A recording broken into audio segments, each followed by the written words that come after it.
Hi guys! Welcome!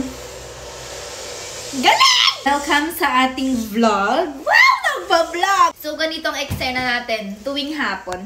Pagod ako! Ganito pala, no? Kahit maliit lang yung tirahan mo, parang ang dami mo pa din ginagawa. Hindi matapos-tapos! Ang dami! So, ayan yung view ko, Taal Volcano. Charot! Walang Taal Volcano dyan. Baka maghanap kayo. Katatapos ko magmerienda kasi nagutom ako. Guys, ito yung ano ko. Di ako nagkakape. Mamamatay tayo pag nagkape tayo. Magpapalpitate, mag-acid. Paano yun? O ano lang. Tsaa-tsaa lang. Ano yung tsaa ko, guys? Sige pa. Ano guys, yung tsaa ko, chamomile tea. Ay, gumaganon.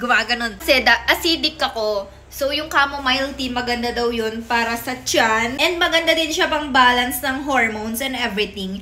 Dati yung tsaa ko, spearmint tea. Spearmint tea. Okay din naman yung spearmint tea, kaso acidic ako. Bawal pala ang mint. Alam nyo ba, like, super inatake ako nun. Kasi, like, 2 weeks na ata akong umiinom ng spearmint tea dati. And inatake tayo. Hey, hindi ako makakain dati. Ayoko nang maulit yun. And so, I did some research. Nahanap ko si chamomile tea. So, wala naman.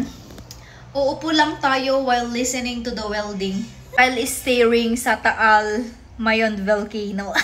Di mo kaya, pinagtabing bulkan. Actually, may sandwich ako kanina. Pero syempre, ubus na. Sandwich pa. Tinapay ng pinalamanan ng mayonnaise. So, yan.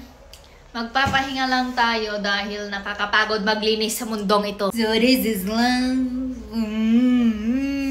Brown out guys. Gusto kong maligo pero kasi walang ilaw. Actually, walang ilaw. May tubig. Pero kasi malamig. Kailangan ko ng heater. Uy, kailangan natin ng heater.